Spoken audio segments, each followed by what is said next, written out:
Jake Morrison stood in the center of the massive alien chamber. His hands were steady, but his heart beat fast inside his chest. He had been an ambassador for 20 years, but nothing had prepared him for this moment. The room was bigger than any building he had ever seen on Earth. Strange lights hung from the ceiling, casting weird shadows on the walls. Around him sat creatures from dozens of different worlds. Some looked like giant insects with shining black shells. Others were tall and thin, almost see-through, like ghosts made of light. There were beings made of living crystal that hummed strange songs. Each group sat in their own section of the huge circle that surrounded him. Morrison wore his best suit, the same one he had worn when he signed peace treaties between warring nations back on Earth. His American flag pin sat proudly on his jacket. He carried a simple briefcase with documents that he hoped would change everything for humanity. Today was supposed to be the day Earth joined the Galactic community. Dr. Lisa Harper sat in the observation area above, watching everything through thick glass. She was Earth's best scientist and had worked for 5 years to understand alien technology. Next to her sat Colonel Ryan Blake, a soldier who had seen combat in 3 different wars. Both of them had traveled millions of miles from home to be here for this historic moment. The lead alien judge was called Veltar the Ancient. He was one of the tall, ghostly beings called Zephyrians. His skin was so thin that Morrison could see light moving through his body like water. Veltar had lived for over 1,000 years and had seen hundreds of species join the Galactic Council. His voice sounded like wind blowing through empty spaces. Morrison cleared his throat and began to speak. His words echoed in the vast chamber. He talked about Earth and its people. He explained how humans had gone from riding horses to flying between stars in just a few hundred years. He told them about human art, music, and literature. He spoke about how humans could solve problems and work together when they needed to. "We come in peace," Morrison said, his voice strong and clear. "Humanity wants to learn from you and share what we know. We have much to offer the galaxy. Our doctors have found cures for diseases. Our engineers have built machines that can think. Our farmers can grow food in places where nothing should live." He opened his briefcase and pulled out pictures of Earth.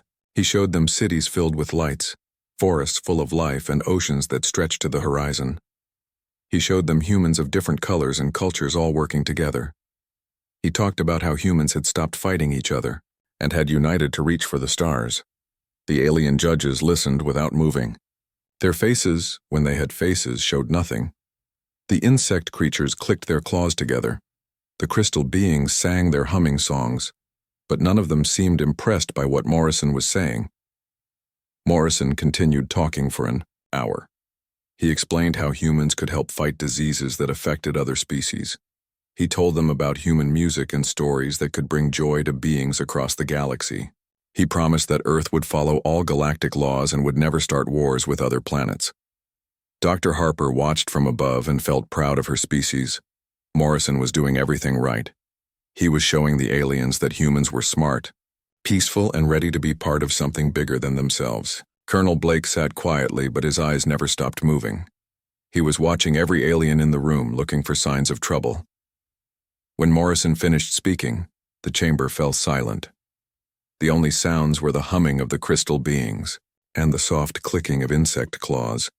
Morrison stood straight and waited for their answer. He had done his best. Now it was up to them. Veltar the Ancient rose from his seat. His ghostly form seemed to float above the ground. When he spoke, his voice filled the entire chamber. Every being in the room turned to listen to his words. "We have heard the humans' words," Veltar said slowly. "We have seen the images of their world. We have considered their request to join our council." Morrison felt hope growing in his chest. This was it. This was the moment that would change everything for humanity. But Veltar's next words crushed that hope like a hammer hitting glass. "Humanity is too dangerous," the ancient being declared. "Your species grows too fast.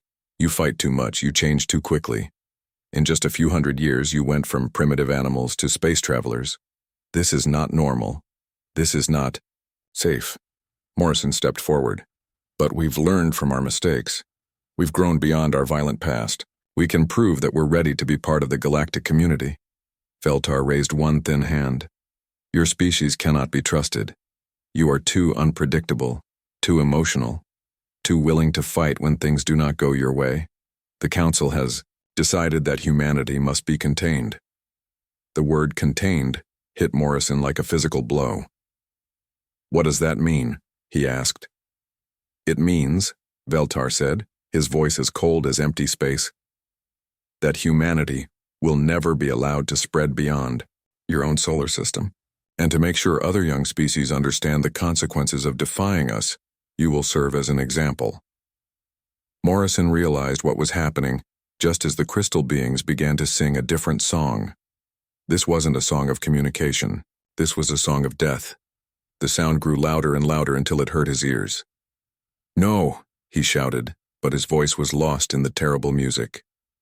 Above in the observation area, Dr. Harper pressed her face against the glass. Colonel Blake was already reaching for his emergency transmitter, knowing he had to get this information back to Earth no matter what happened to him. The crystal song reached a peak that made the air itself vibrate. Morrison felt his body beginning to come apart at the edges. He thought of his wife back on Earth, of his children who would grow up in a world that would never know the stars. He thought of all the humans who had dreamed of this day, who had worked and hoped and believed that they could be part of something greater. As the harmonic weapon tore his atoms apart, Jake Morrison's last thought was not of fear or anger, but of sorrow. Sorrow that humanity's first greeting to the galaxy had been answered with murder. Sorrow that his species would learn of this betrayal and would never again trust the darkness between the stars. In seconds, Ambassador Jake Morrison was gone, reduced to scattered particles that drifted in the alien air. The crystal beings stopped their deadly song. The chamber fell silent once more. Colonel Blake's finger found the transmit button on his device. Everything that had just happened was already racing through space toward Earth at the speed of light. Soon, every human alive would know what the galaxy thought of their peaceful intentions. The Galactic Council had just made the worst mistake in their 1,000-year history.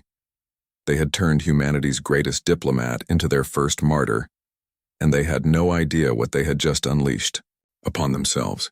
The message from Colonel Blake reached Earth 4 hours after Jake Morrison died. The signal traveled through space faster than anything humans had ever built before, using alien technology that Earth scientists barely understood.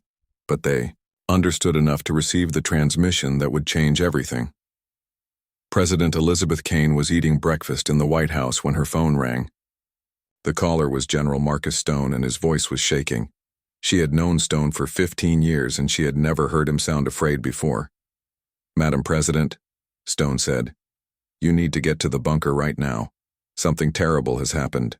20 minutes later, Kane was deep underground in a room that most Americans didn't know existed. The walls were thick concrete and steel, built to survive nuclear war. Around a large table sat the most powerful people on Earth. Stone was there, along with Admiral Patricia Cross, who commanded Earth's small space fleet. Dr. Susan Wells sat next to them. She was the woman who had first figured out how to talk to aliens 5 years ago. Stone pressed a button, and a large screen came to life. "This is the transmission we received from Colonel Blake," he said. "I have to warn you, what you're about to see is going to make you very angry." The screen showed the inside of the alien council chamber. Kane watched as Jake Morrison gave his speech about humanity. She felt proud as he showed pictures of Earth and talked about all the good things humans had done. Morrison looked confident and hopeful, like a man who believed he was about to make history in the best possible way. Then she watched the aliens reject humanity's request. She listened as they called humans too dangerous and too unpredictable. She saw Morrison's face change from hope to confusion to horror as he realized what was about to happen. When the crystal aliens began their deadly song, Kane gripped the arms of her chair. She watched her friend and ambassador dissolve into nothing, while the alien judges sat and did nothing to stop it. Morrison had been a good man who had worked his whole life for peace. He had children and a wife who were waiting for him to come home. The recording ended with Colonel Blake's voice. "Morrison is dead. They killed him just to send a message. I'm going to try to get Dr. Harper out of here, but I don't think they plan to let any of us leave alive." The room was silent for a long time. Kane stared at the empty screen and felt something cold and hard growing in her chest. It wasn't just anger, though she was angrier than she had ever been in her life. It was something deeper and more dangerous than anger. General Stone spoke first. "We sent them our best diplomat, a man who had ended wars and brought peace to entire continents. They murdered him like he was nothing." Admiral Cross leaned forward. "Our intelligence was completely wrong. We thought they were civilized. We thought they would respect our peaceful intentions. We were fools." Dr. Wells shook her head. "They didn't just reject us, they humiliated us. They wanted to show the galaxy that humans don't matter, that we're insects they can step on whenever they want." Kane stood up and walked to the wall where a map of the galaxy hung. Red dots showed where alien civilizations lived. Blue dots showed human colonies and outposts. There were so many more red dots than blue ones. "How many people saw this?" she asked. "Just the 12 of us in this room," Stone replied. "But we can't keep it secret forever. Morrison's family is expecting him back next week. The media will ask questions." Kane nodded. "We're going to tell them the truth, all of it. Every human being on Earth and in our colonies needs to know what happened to Jake Morrison. They need to know what the galaxy really thinks of us." She turned back to the table. "General Stone, I want you to brief me on our military capabilities. Everything we have, everything we're building, and everything we could build if we had unlimited resources." Stone pulled out a thick folder. "Madam President, are you talking about war?" "I'm talking about survival," Kane said. "They made it clear that they will never let us expand beyond our solar system. They called us too dangerous, but they have no idea how dangerous we can actually be when we need to be." Admiral Cross opened her own folder. "We have 47 ships capable of interstellar travel. Most of them are exploration vessels with minimal weapons. We have maybe a dozen that could fight a real battle." "That's not enough," Kane said. Dr. Wells cleared her throat. "There's something else we need to consider." The aliens seemed genuinely surprised by Morrison's emotional appeal. "I don't think they understand how humans think or feel. They see us as inferior because we're emotional, but they don't realize that our emotions make us stronger, not weaker." Kane sat back down. "Explain." "When humans get angry enough, we don't give up. We don't run away.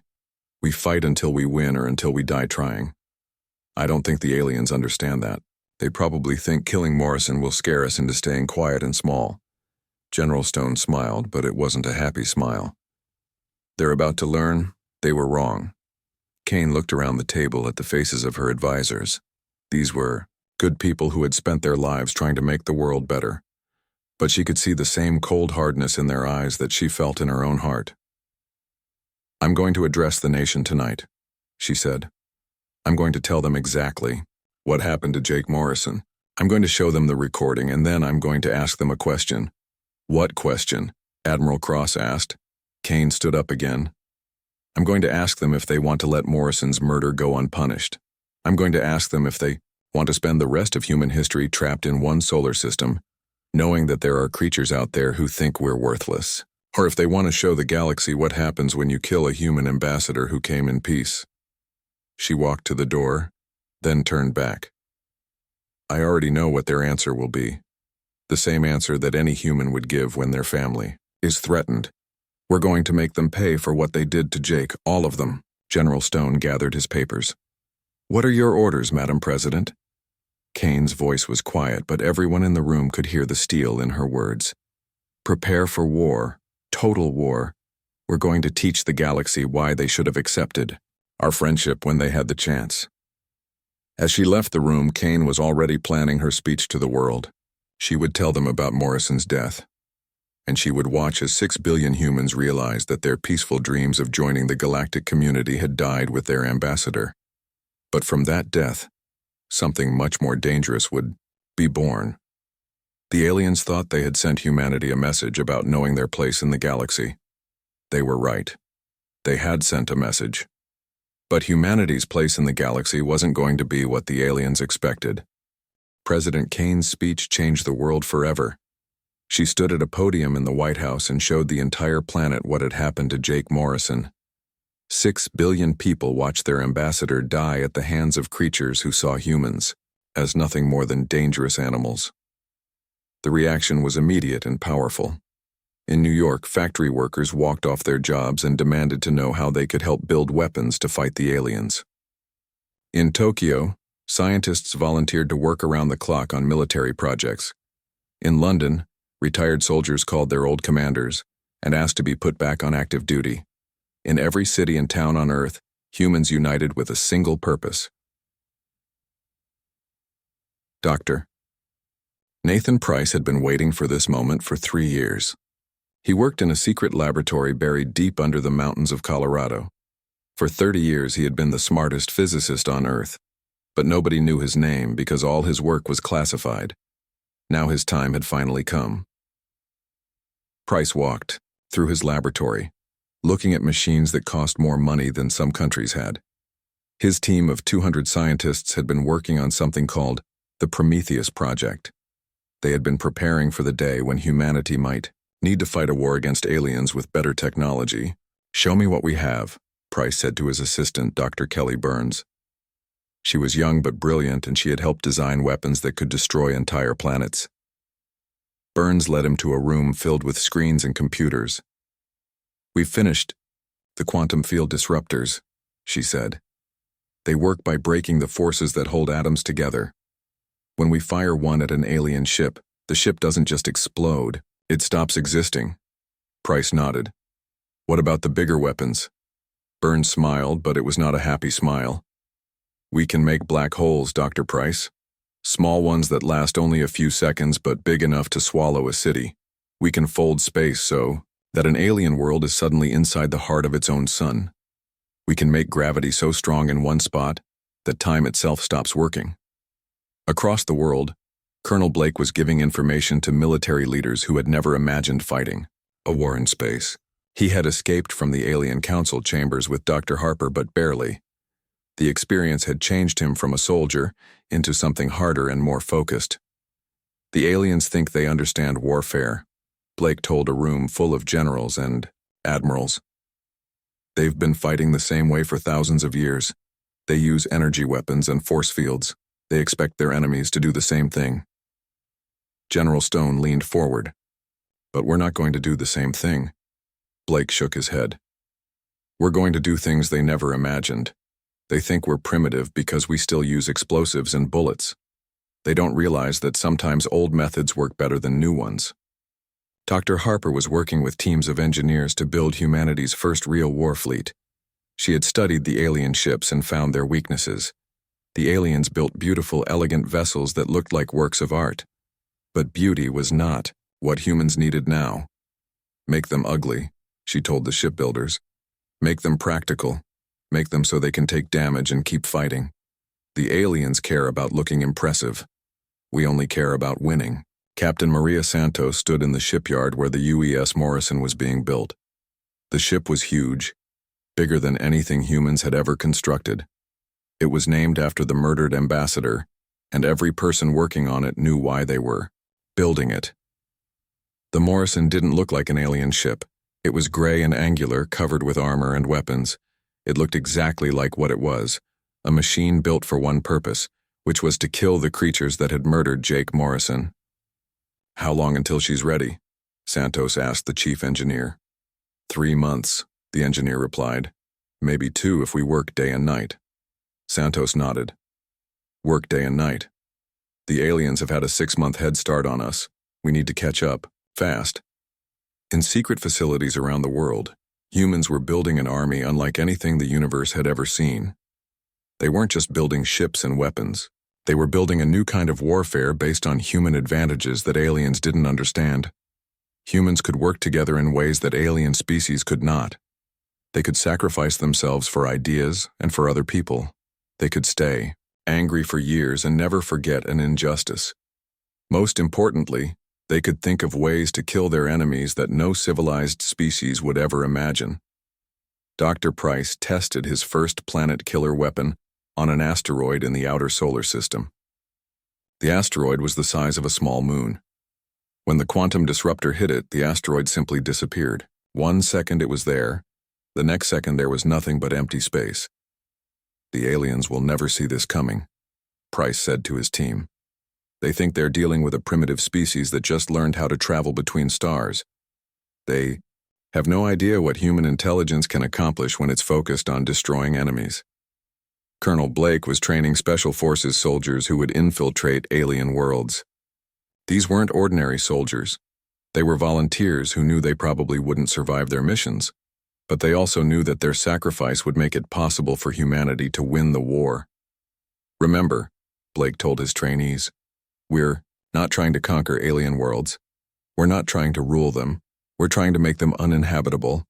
We want the aliens to understand that attacking humanity was the worst mistake their species ever made.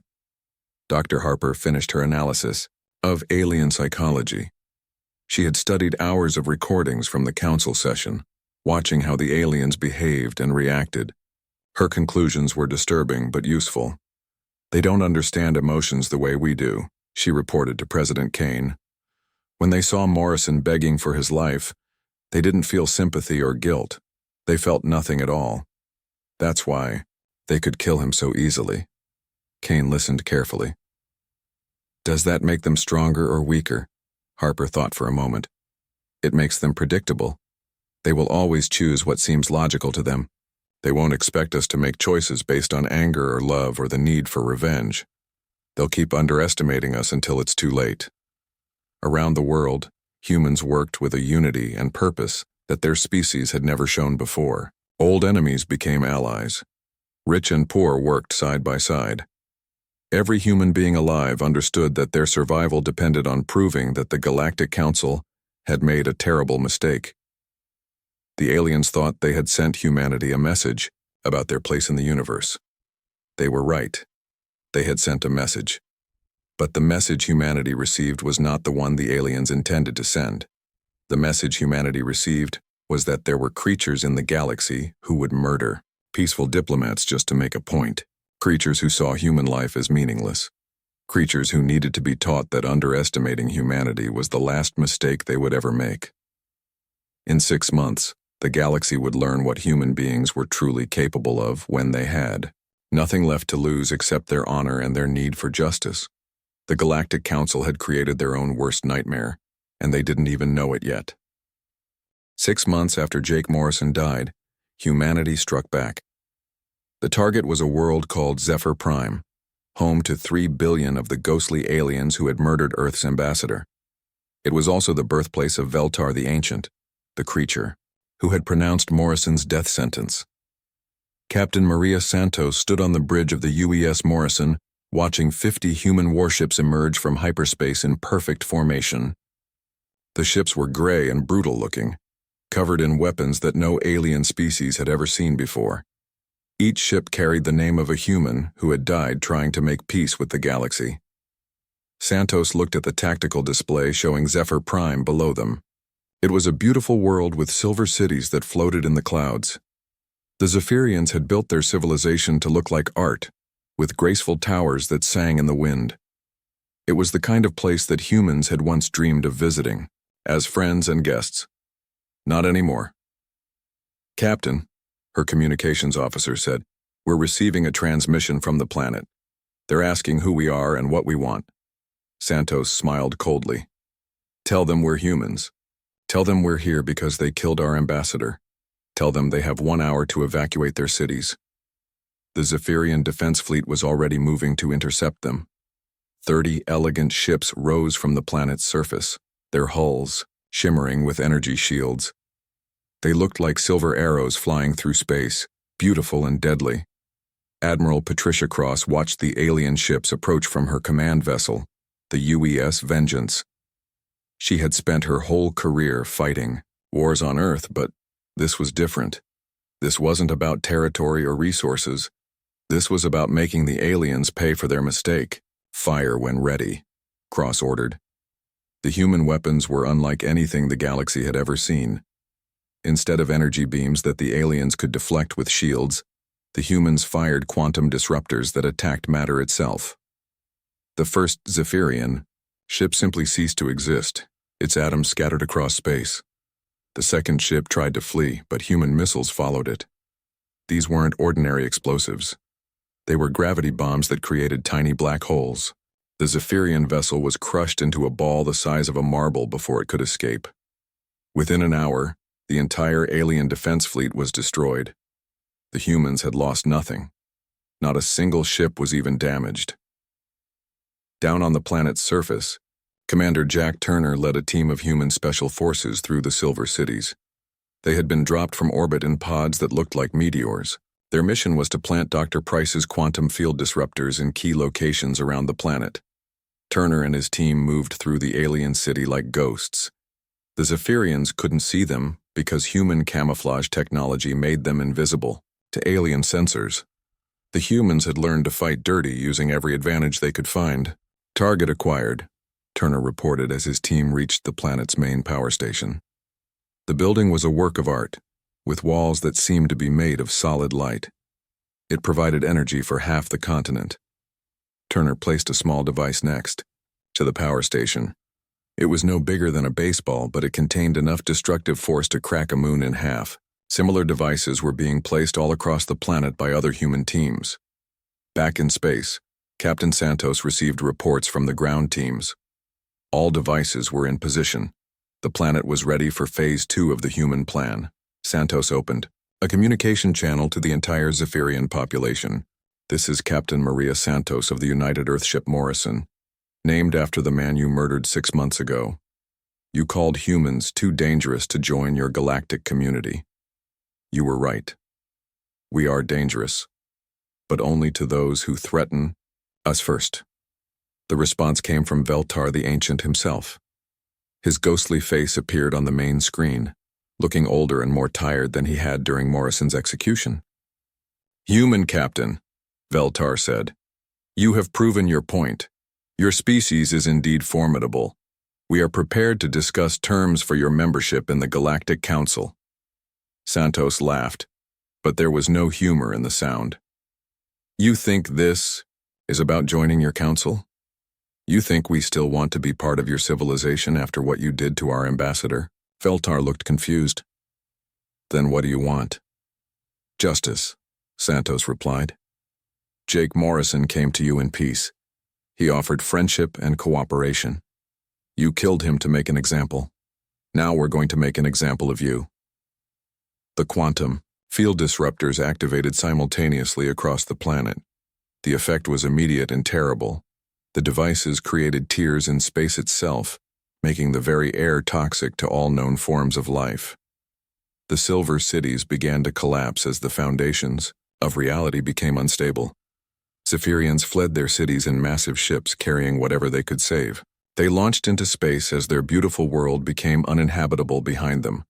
The quantum tears would last for thousands of years, making sure that Zephyr Prime would never support life again. But the humans weren't finished. Commander Turner's teams had also planted tracking devices on the fleeing ships. Wherever the Zephyrians went, humanity would be able to find them. Santos watched the evacuation with satisfaction. Send a message to all human fleets, she ordered. Phase 1 is complete. Begin hunting operations across all Zephyrian territories. Admiral Cross coordinated the next phase of the human assault. Intelligence teams had located 17 other Zephyrian worlds. All of them would be attacked simultaneously, making it impossible for the aliens to coordinate a defense. The humans had learned something important about galactic warfare. The aliens fought like civilized beings, following rules and customs that had been established over thousands of years. They expected their enemies to behave the same way. But humans didn't care about galactic customs. They cared about making sure that everyone in the universe understood what happened to species that murdered human diplomats. Within a week, 12 Zephyrian worlds had been rendered uninhabitable. Billions of aliens fled their homes, becoming refugees in their own galaxy. The survivors spread across space, carrying stories of the terrible humans who destroyed entire planets just to make a point. Other alien species began to receive reports about humanity's capabilities. The insect-like hive lords who had sat silently during Morrison's execution started to worry about their own safety. The crystal beings who had sung the death song began to understand that their actions had consequences, but humanity wasn't interested in their fear. Fear was something you felt when you still had hope of survival. The humans wanted the aliens to feel something much worse than fear. They wanted them to feel the same helplessness that Jake Morrison had felt in his final moments, when he realized that peaceful intentions meant nothing to creatures who saw humans as inferior animals. Captain Santos stood on her bridge looking at the stars where Zephyr Prime used to be. The planet was still there, but it was now a dead rock floating in space, uninhabitable for the next 10,000 years. "Set course for the next target," she ordered. "We have a lot more justice to deliver." The hunt had only just begun. Before it was over, every species in the galaxy would understand that humanity's place in the universe was not what the Galactic Council had expected. It was much higher up the food chain than anyone had imagined. 1 year after the first attack, the Galactic Council no longer existed. 23 alien worlds had been turned into dead rocks floating in space. The mighty fleets that had once ruled the galaxy were now scattered groups of refugees hiding in asteroid fields and empty star systems. President Elizabeth Kane stood in the same underground bunker where she had first seen Jake Morrison die. But now the room looked very different. The walls were covered with maps showing human victories across the galaxy. Red X marks showed where alien worlds used to be. Blue arrows showed where human fleets were hunting down the survivors. General Marcus Stone entered the room carrying a message tablet. His face was grim, but Kane could see satisfaction in his eyes. For a year, he had coordinated the largest military campaign in human history. Every day brought news of another alien defeat. "Madam President," Stone said, "we've received a surrender offer from the remaining council members. They're requesting a meeting to discuss peace terms." Kane took the tablet and read the message. It was written in the formal language that aliens used for official communications, but she could hear the desperation behind the polite words. The surviving council members were begging for mercy. "Where are they hiding?" Kane asked. "In a space station near the galactic core. Our intelligence. Teams estimate there are maybe 200 council members left out of the original 3,000. Most of their species have been scattered across the galaxy as refugees." Kane walked to the main display screen, which showed the current position of Admiral Cross and her battle fleet.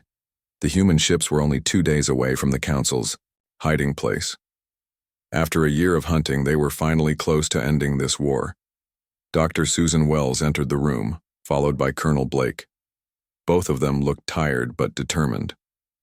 They had spent the year analyzing alien technology and psychology, helping humanity stay one step ahead of their enemies. "What's your recommendation?" Kane asked them. Wells spoke first. "From a strategic standpoint, we've already won. The aliens will never be a threat to humanity again. Their fleets are destroyed, their worlds are uninhabitable, and their survivors are too scattered to organize any kind of resistance." Blake nodded. "The military objectives have been achieved. Every species that participated in Morrison's execution has been neutralized. The galaxy knows that attacking humanity comes with a price they can't afford to pay." Kane studied the surrender message again. The aliens were offering everything they had once refused to give. Full membership in what remained of the galactic community. Access to all alien technology. Formal apologies for Morrison's death. Reparations that would make Earth the richest world in the galaxy. A year ago, this offer would have been everything humanity had dreamed of. But that was before Jake Morrison was murdered in front of the entire galaxy. Before humanity learned that their peaceful intentions meant nothing to creatures who saw them as inferior animals. General Stone cleared his throat. "There's something else, Madam President. We've intercepted communications between the remaining alien species. They're calling us the Deathbringers now. Some of them are building temples in our honor, treating us like gods of war." Kane almost smiled at that. The aliens had wanted to make an example of humanity by killing their ambassador. Instead, they had created something much worse for themselves. They had turned a peaceful species into the galaxy's most feared predators. "What does Admiral Cross recommend?" Kane asked. Stone consulted his tablet. "She wants to finish the job. Her exact words were, We didn't come this far to let the murderers live. Kane understood Cross's position. The Admiral had lost her own son in the early battles of the war. Like every human involved in the campaign, she had personal reasons for wanting the aliens to pay for their crimes. Dr. Wells tried one more time. Madam President, we have to think about humanity's future. If we accept their surrender, we become the dominant power in the galaxy. We can rebuild civilization according to human values. We can make sure something like Morrison's murder never happens again. Kane turned to Blake. Colonel, you were there when they killed Jake. You saw their faces when they did it. Do you think they feel sorry for what they did? Or are they just afraid of us now? Blake didn't hesitate. They're afraid, Madam President. They're not sorry. If they had the power to do it again, they would kill every human in the galaxy without a second thought. They only want peace now because we're stronger than they are. Kane made her decision. She had been elected to protect humanity and to make sure that Earth's interests always came first. The aliens had shown her exactly what they thought of human life when they murdered Jake Morrison. Send a message to Admiral Cross, she ordered. Tell her to proceed with the final assault. No surrender will be accepted. The extermination protocol will continue until every member of the original Galactic Council is dead. Stone nodded and began typing the order. Wells started to protest, but Kane held up her hand. Dr. Wells, I understand your concerns, but we're not just fighting for military victory. We're fighting for the principle that you don't murder peaceful diplomats and expect to live. The galaxy needs to learn that lesson permanently. 2 days later, Admiral Cross led her fleet in the final assault on the Council's hiding place. The space station was massive and well defended, but human weapons cut through its shields like they were made of paper. Captain Santos piloted the UES Morrison into the station's docking bay. Her Marines swept through the corridors, hunting down the last members of the species that had condemned humanity as too dangerous for galactic civilization. Veltar the Ancient was found in the station's command center, trying to broadcast one final surrender offer. Colonel Blake personally arrested the ancient alien, looking into his ghostly face with cold satisfaction. You said humans were too dangerous, Blake told him. You were right. The last battle of the war lasted 3 hours. When it was over, the Galactic Council was extinct. Every species that had voted to execute Jake Morrison had been wiped out or reduced to scattered survivors hiding in the dark corners of space. Captain Santos stood in the ruins of the council chamber where Morrison had died a year ago. The room was empty now, its grand architecture damaged by human weapons. She activated her communicator and sent a message that would be broadcast across the entire galaxy. This is Captain Maria Santos of the United Earthship Morrison. The war is over. The Galactic Council is dead. Let this be a lesson to every species. In the galaxy, humanity offered you friendship and you answered with murder. We will never make that mistake again. She paused, looking around the chamber where her species' greatest diplomat had been killed for trying to make peace. From this day forward, Earth rules this galaxy. Any species that threatens human life or human interests will face the same fate as the Council. We came in peace, but you taught us that peace is a luxury we can't afford. Thank you for the lesson. Santos closed the communication channel and walked back to her ship. Behind her, human engineers were already beginning to tear down the council chamber. The building would be destroyed and replaced with a monument to Jake Morrison, the man whose death had changed humanity from explorers into conquerors. The galaxy belonged to humanity now, not because they had wanted to rule it, but because the aliens had forced them to prove that underestimating human determination was the last mistake any species would ever make.